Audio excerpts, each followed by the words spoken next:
우리 또 설날 지났으니까 새해 인사 한 번 더 합시다. 옆 사람에게 새해 복 많이 받으십시오.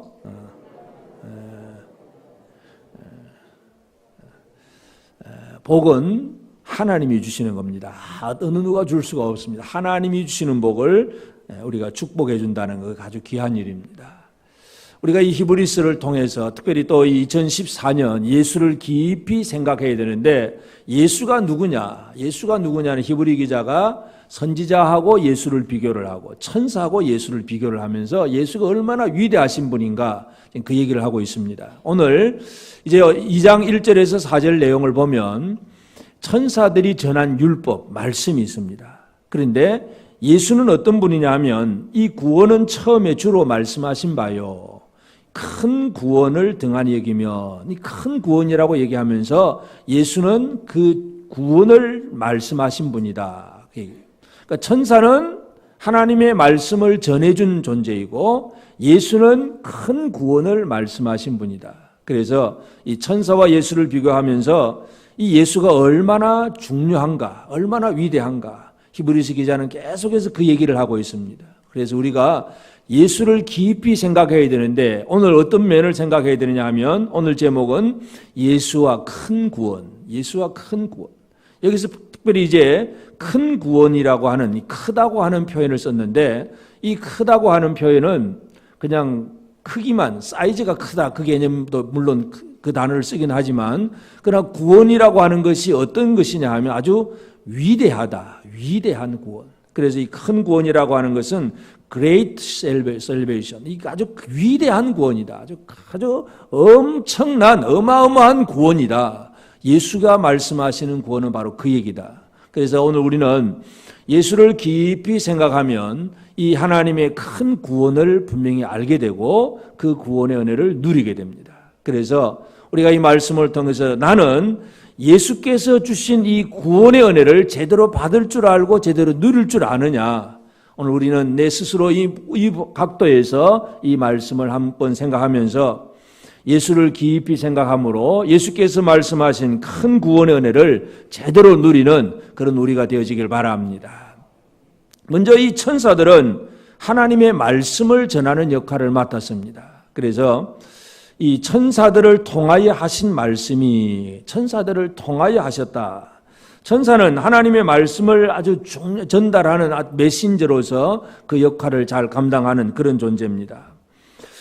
스데반이 자기를 핍박하는 둘러선 사람들과 변론을 하면서 스데반이 어떤 얘기를 하냐면 사도행전 7장 53절에 보면 너희가 천사가 전한 율법을 받고도 지키지 아니하였도다 하니라. 스데반의 설교가 이 유대인들을 향해서 너희는 천사가 전해주는 율법, 그 율법을 받고도 지키지 않았다, 그 얘기입니다. 율법이라고 하는 것이 어디에서부터 왔느냐. 천사를 동원하는 분은 하나님밖에 없습니다. 그러니까 천사를 시켜서 율법을 주셨다는 것은 바로 하나님의 말씀이라는 얘기인데, 이스라엘 백성들, 유다 백성들은 그 천사가 전해준 그 말씀을 믿지 않고 순종하지 않았다. 이것이 바로 이스라엘의 역사입니다.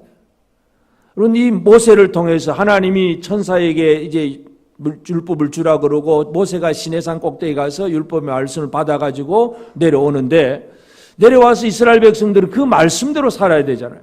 십계명대로 오직 하나님만 섬기고 우상 숭배해서는 안 되고 오직 하나님만 제대로 섬기고 살아야 되는데, 이스라엘 백성들이 사는 삶의 역사를 보면 입으로는 하나님 섬긴다고 하면서도 또 주변에 다른 민족들이 섬기는 우상이 있으면 그것도 따라 섬기기도 하고, 그래서 이 가나안 땅을 정복을 해놓고도 오히려 정복당한 민족들이 섬기는 우상을 같이 섬기면서 결국 그들은 하나님 앞에 불순종하게 됩니다. 그것이 바로 이스라엘이 망해가는 이유입니다. 결국 나라가 왜 망하느냐, 왜 사람이 망하느냐, 가장 근본은 밑바탕은 뭐냐면 하나님이 주신 말씀을 제대로 믿고 받고 순종하느냐 그렇지 않느냐 여기에 달려있는데, 이 천사가 전해준 율법, 이 하나님의 율법의 말씀을 이스라엘 백성들은 지키지 않았다는 것, 이것이 그들의 문제입니다. 그래서 천사들을 통하여 하신 말씀이 견고하게 되어, 견고하다. 이 천사가 전해준 율법의 말씀은 아주 견고한 말씀이에요. 여기서 견고하다는 얘기는 뭐냐 하면 이 말씀은 결코 흔들림이 없고 이 말씀은 변함이 없고 이 말씀은 말씀한 그대로 이루어진다는 거예요. 그게 견고하다는 얘기입니다. 이 세상의 왕국들도 세상의 나라들도 자기 나라의 법을 아주 견고한 법으로 만들려고 애를 씁니다. 다니엘서나 그런 에스더서나 이런 데서 보면 이 메데 바사의 왕들의 법을 얘기할 때 나라에 변개할 수 없는 법이라 그렇게 표현을 많이 합니다. 절대로 변할 수 없는 왕의 법. 세상 사람들도 법을 아주 견고하게 생각을 하지만 그러나 실제로 사람들이 생각하는 이 법이라고 하는 것은 뭐 심심하면 또 바꿀 수도 있는 거고 이 세상의 법은요 바꿀 수도 있는 것이고 옛날에는 그 법이 잘 먹혀들었는데 요즘은 뭐 그 법을 안 따르기도 하고 하여튼 그렇습니다. 근데 하나님의 법은 견고하다는 얘기예요. 그래서 예수님이 무슨 말씀을 하셨느냐 하면 마태복음 5장 17절에 보면 내가 율법이나 선지자를 폐하러 온 줄로 생각하지 말라. 폐하러 온 것이 아니요 완전하게 하려 함이라.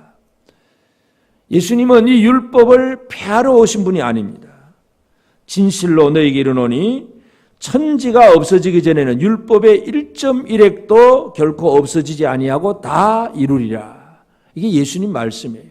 1.1획도 없어지지 아니하고 다 이루리라. 예수님은 율법을 완전하게 하시는 분이에요. 지금 이 유대인들은 율법을 문자로만 지키고 있기 때문에 예수님 앞에 늘 욕을 먹게 되는데 뭐 예를 들어서 살인하지 말지니라 이 십계명 중에 있는 계명이잖아요. 그러면 남을 안 죽이기만 하면 살인죄를 범하지 않은 거예요. 근데 예수님 보실 때 그들은 그 속에 남을 미워하는 그런 이 증오심이 가득한 그것 때문에 너는 이미 살인자다. 예수님 그렇게 말씀합니다. 그러니까 율법을 제대로 지키느냐 못 지키느냐 사람들은 문자의 어떤 글자만 쳐다보고 우리는 잘 지킨다고 생각하지만 예수님은 결코 그것을 잘 지킨다고 말씀하지 않습니다. 그래서 예수님은 이 율법을 폐하러 온 것이 아니라 나는 이 율법을 완전케 하려 왔다. 율법의 1.1획이라도 결코 떨어지지 아니하고 변함이 없을 것이다.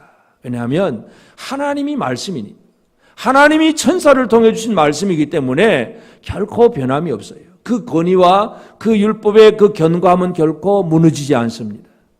우리가 이 신약 시대에 복음으로 믿음으로 살아가는 사람들이 자칫 잘못하면 무율법주의로 빠지기 쉽습니다. 하나님의 율법, 지금은 복음 시대니까 지금 그저 믿으면 구원받으니까 그래서 율법을 등한히 하는 경우들도 흔히 있습니다. 그 이단들이 빠져요. 구원파 이단들. 이런 사람들은 그저 우리 은혜로 구원받았으니까 그것으로 다 된 거다. 그래서 뭐 이것저것 해야 될 필요가 없다. 뭐 11조도 필요 없고 기도 그 필요 없고 뭐 필요도 없다는 거예요. 그러나 예수님은 율법을 어떻게 한다고요? 완전케 하시고 1.1획이라도 변함이 없게 하십니다. 이게 예수께서도 인정하신 율법의 완전성입니다. 그렇기 때문에 이 율법을 이 견고한 율법을 어긴다면 어떻게 됩니까? 어기면 범죄함과 순종하지 아니함이 공정한 보응을 받았거든.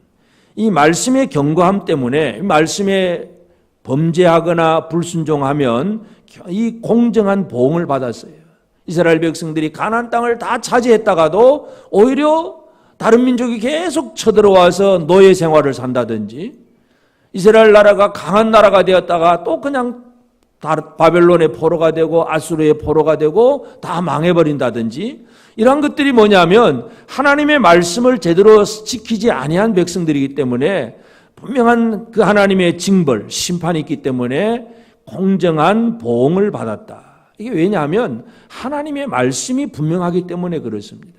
그래서 사람들은 하나님의 말씀을 듣기는 하지만 이 하나님의 말씀을 지키는 일에 온전히 순종을 하지 못하고 있습니다.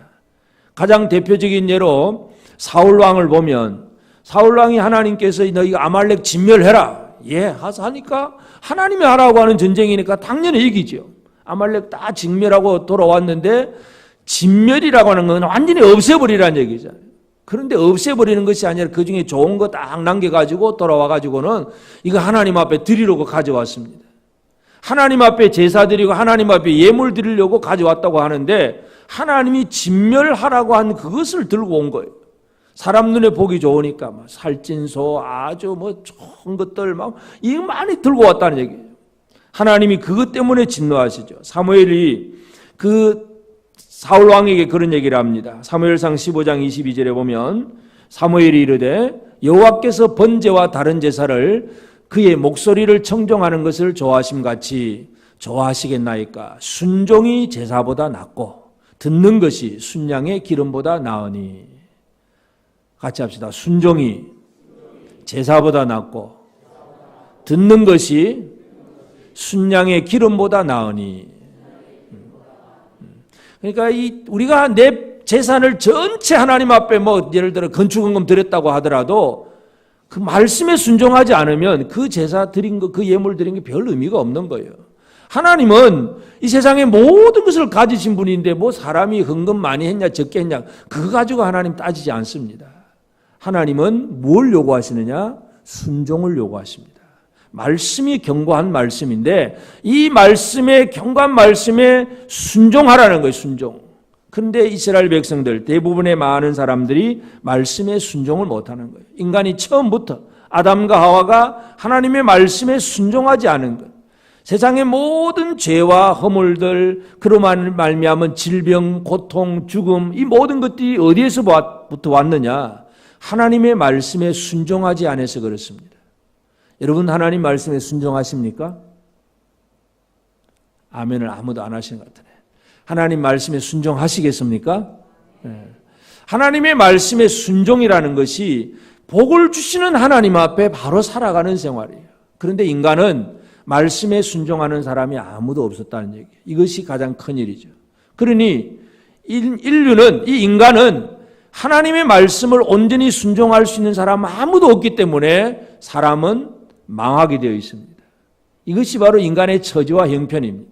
그래서 자, 천사들이 하나님의 율법의 말씀을 전해준 그것이 얼마나 크고 놀라운 일인지 그 말씀 때문에 모든 사람들이 결국은 죽습니다. 그러나 정작 이 성경에서 하나님께서 우리에게 더 강조하고 중요하게 여기시는 것이 뭐냐 하면 예수께서 하신 일이 뭐냐. 예수는 우리가 이같이 큰 구원을 등한히 여기면 어찌 그 보응을 피하리요. 이 구원은 처음에 주로 말씀하신 바요. 이 큰 구원, 이 위대한 구원은 처음에 예수로 말미하신 바다. 그 얘기를 지금 하고 있습니다. 예수님은 뭘 하신 분이냐 하면 구원을 말씀하시는 분이에요. 율법은 뭘 말씀합니까? 율법이 딱 우리 사람 앞에 오면 우리는 어떻게 됩니까? 율법을 보면 완벽하게 나는 율법을 지켰다고 말할 수 있는 사람은 아무도 없습니다. 우리가 몸이 좀 안 좋아서 병원에 가면 제일 뭐 하자는 게 뭐예요? 뭐 혈압 재고 맥박 재고 그다음에 또 피 뽑고 그다음에 또 조금 더 하면 엑스레이 찍고 뭐 MRI 찍고 페트 찍고 그다음에 또 뭐 좀 조직 암이 이상하다 의심 간다 그러면 막 세포 떼내서 조직 검사하고 막 별별 검사를 다 하잖아요.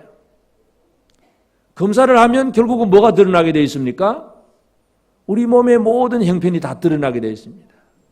제대로 건강한지 아니면 뭔가 암덩어리가 있는지 뭔가 다 드러나게 되어 있습니다. 율법의 역할이 뭐냐 하면 율법이 MRI가 똑같아요. 율법을 가지고 우리 영혼을 쳐다보면 아이고 내가 이렇게 하나님 앞에 불순종하고 사는구나. 이 병원에 가서 진단하는 것과 똑같습니다. 그래서 율법은 그만큼 중요하다는 얘기입니다. 율법은 그만큼 중요한 거. 우리의 모든 처지와 형편, 인간의 모든 부정함, 연약함을 다 드러내는 것이 율법이에요. 그러면 예수님은 뭐 하시는 분입니까?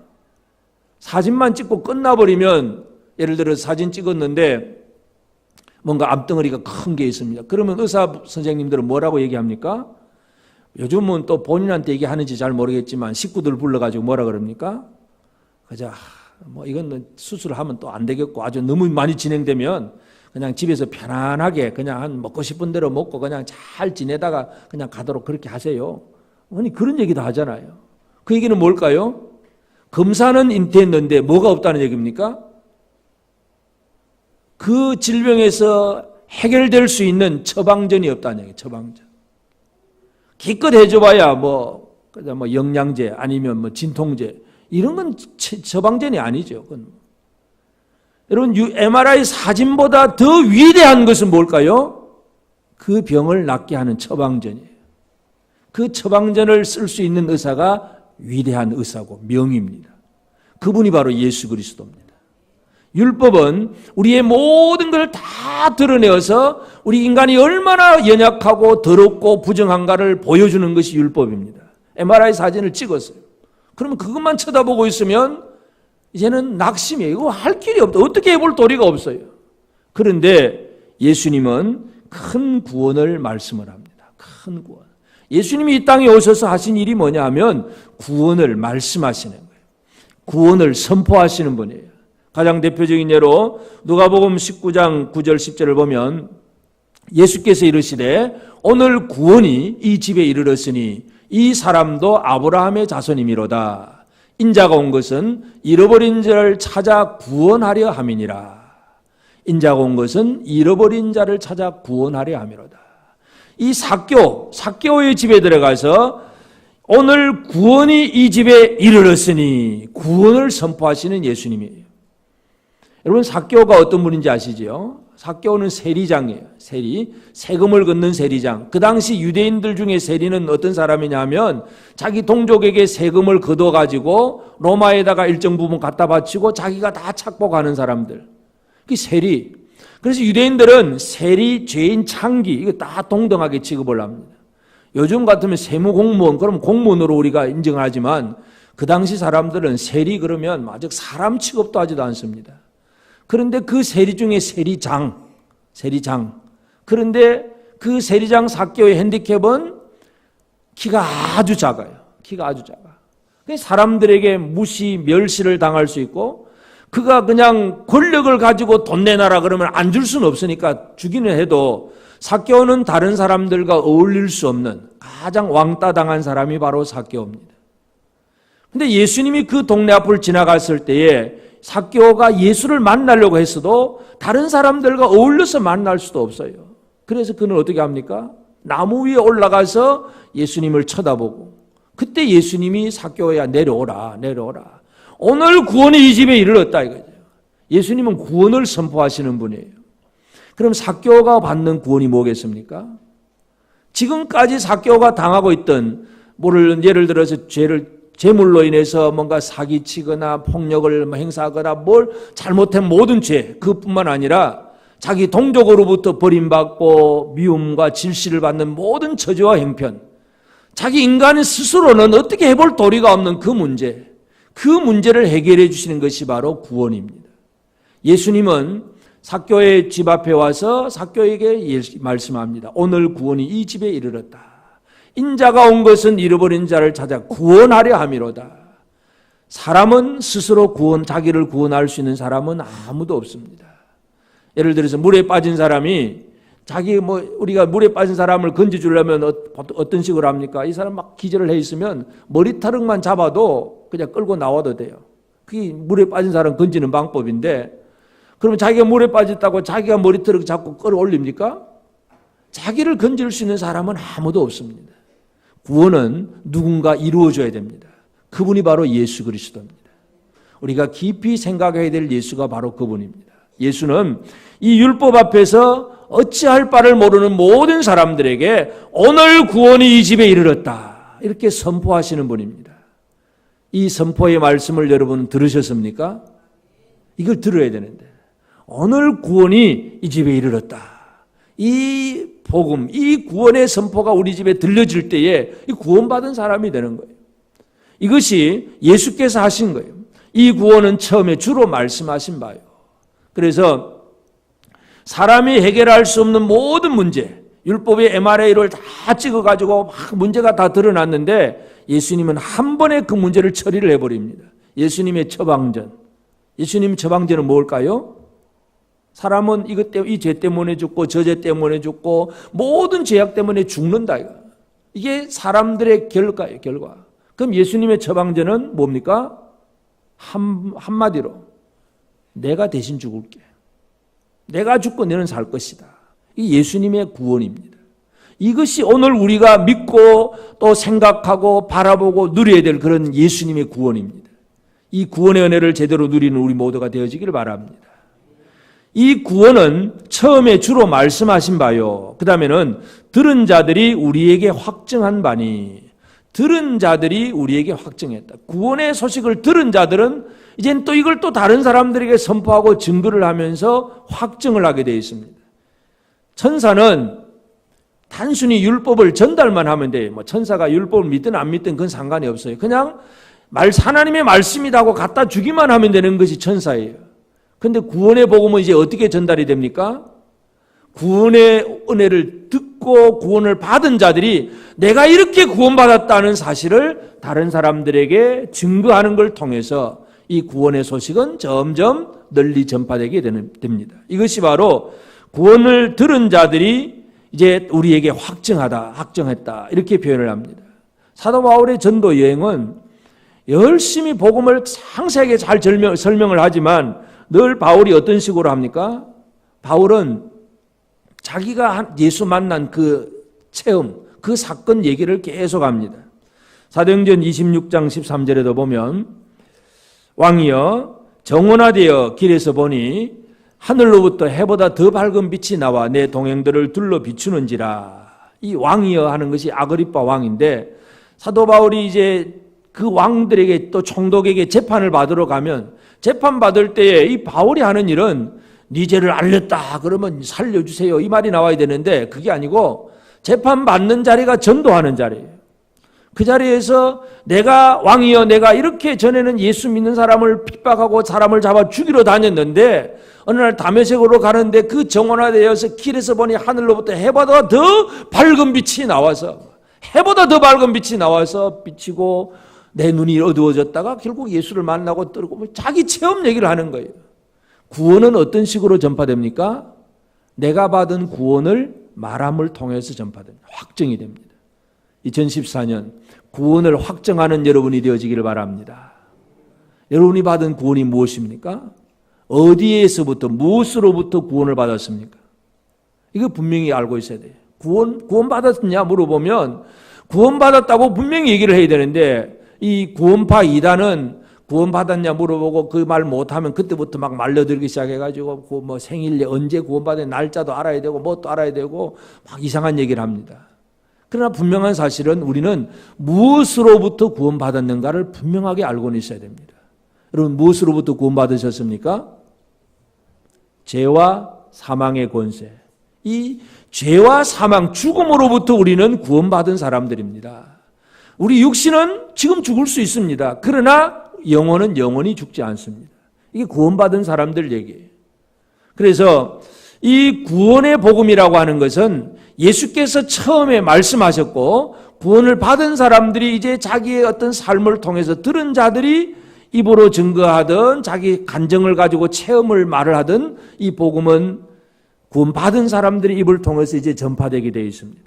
뿐만 아니라 그 다음에는 하나님도 표적들과 기사들과 여러 가지 능력과 및 자기의 뜻을 따라 성령에 나누어 주신 것으로서 그들과 함께 증언하셨느니라. 하나님도 증언하셨느니라. 사람도 증언하고 하나님도 증언하는 것이 바로 큰 구원입니다.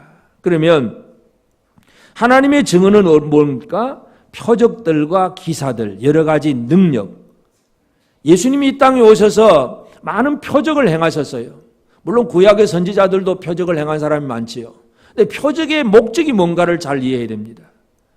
표적의 목적은 하나님이 하시는 일, 그 말씀이 정확하다는 것을 증명하기 위해서 표적을 나타낸 것이지 표적 그 자체가 목적이 아닙니다.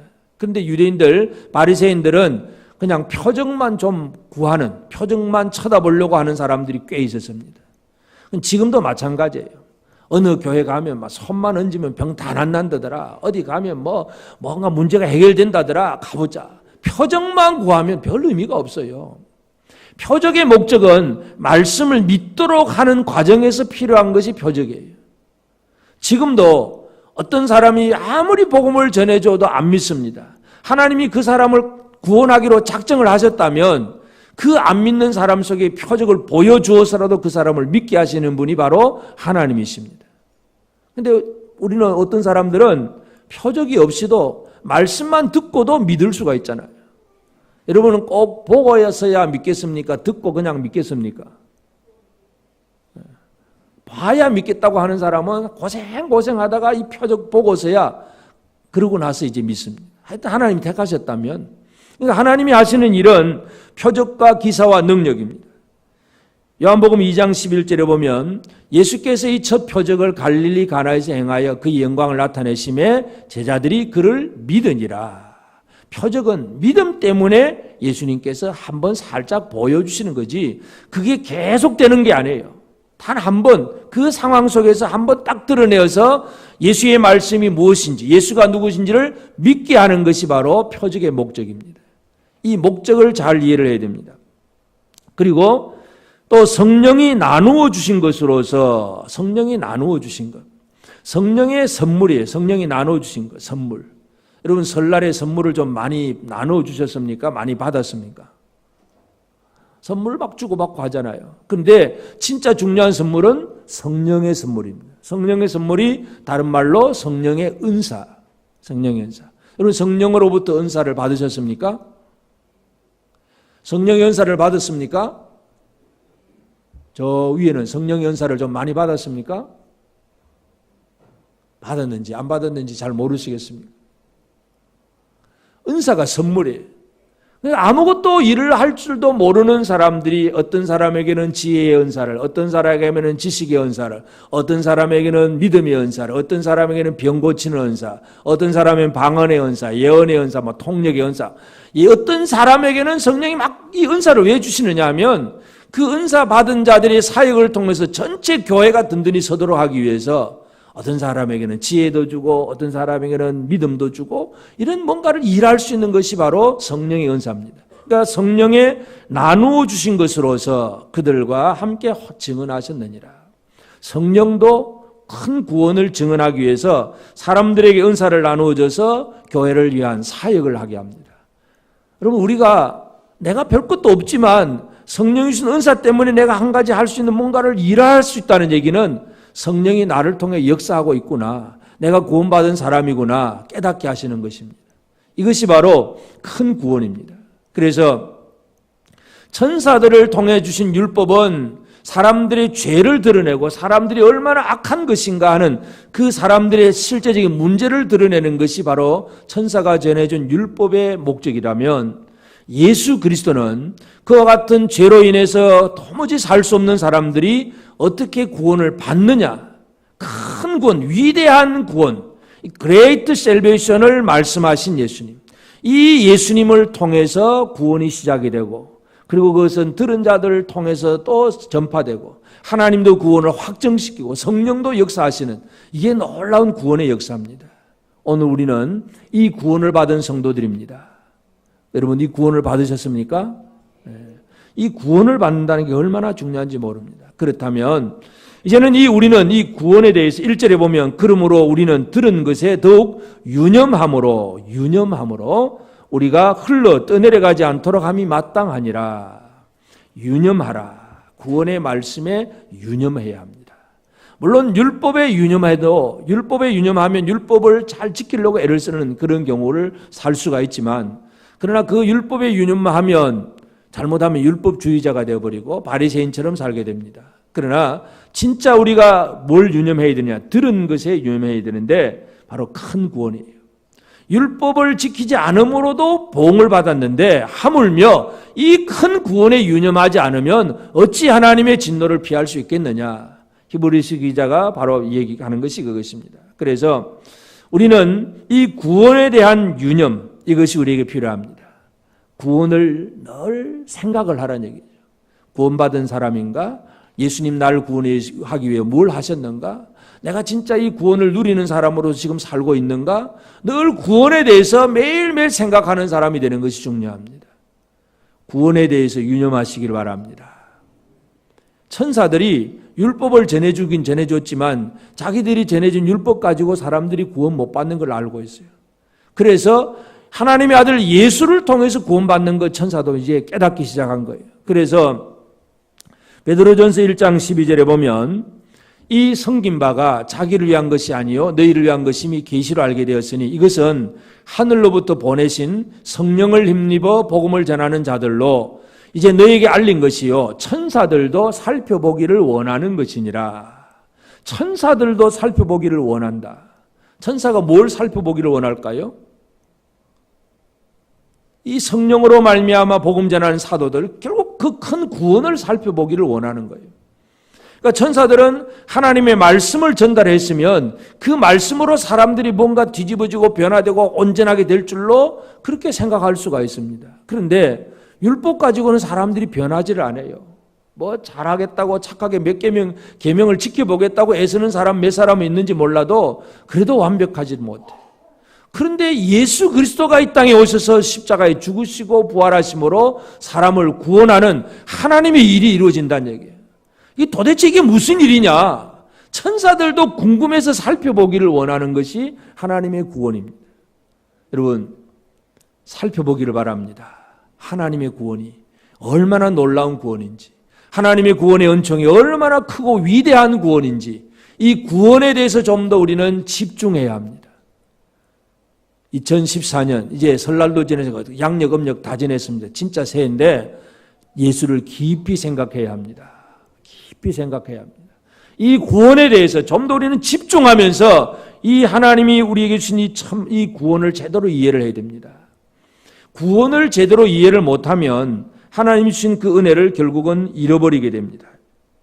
디모데전서 6장 5절에 보면 마음이 부패하여지고 진리를 잃어버려 경건을 이익의 방도로 생각하는 자들의 다툼이 일어나느니라 하는 말씀이 있어요. 여기 보면 마음이 부패해지고 그러면 진리를 잃어버립니다. 잃어버리고 경건을 이익의 방도로 생각하는 자라 그럽니다.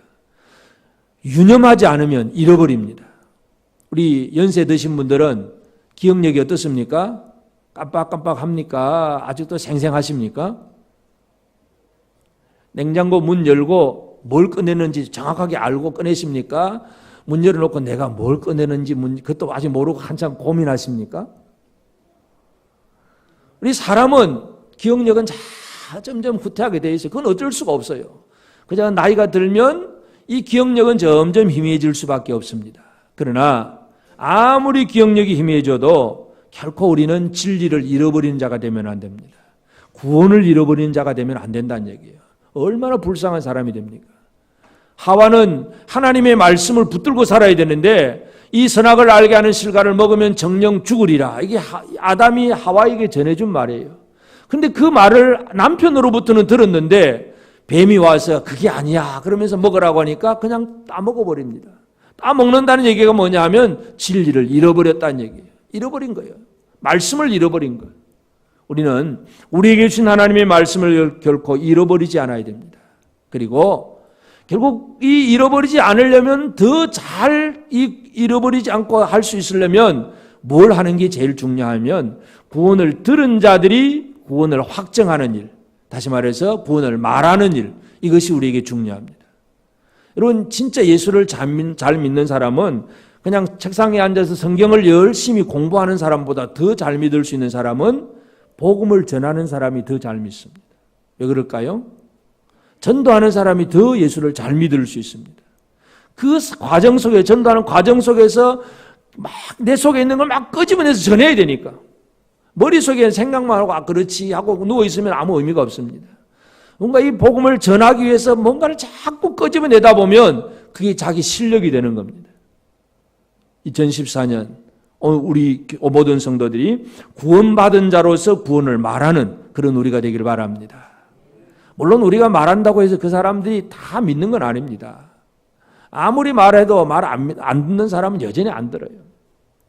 지난 주간에도 이 같이 운동하는 사람 중에 하나 붙잡고 이제 얘기를 좀 하는데 전혀 안 믿어요. 교회는 안 나오려고. 왜 안 나오냐니까. 뭐 교회 가면 내 산에 가야 돼. 산에 못 간다고. 산에 가면 하여튼 열심히 살다가 주일만 되면 산에 가야 되고 또 그래도 그 산에 가는 건 마음과 그렇고 믿어야 된다고 막 예수 믿으라 그러면 예수보다 내 마음을 믿으면 된다고. 내 마음 그냥 내 착하게 살면 되지 뭐. 아무리 목사가 그냥 전도해도 안 들어요. 안 들 사람은 전혀 안 들어. 안 듣습니다. 그래도 말을 해야 됩니다. 말하면 그 사람은 믿든지 안 믿든지 상관이 없어요. 그냥 말하는 내가 유익이죠. 이 구원은 들은 자들이 확정하는 것입니다.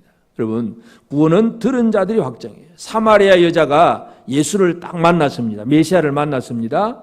사마리아 여자가 어떻게 합니까? 메시아를 만나고 나서 요한복음 4장 28절, 29절 여자가 물동이를 버려두고 동네로 들어가서 사람들에게 이르되 내가 행한 모든 일을 내게 말한 사람을 와서 보라. 이는 그리스도가 아니냐.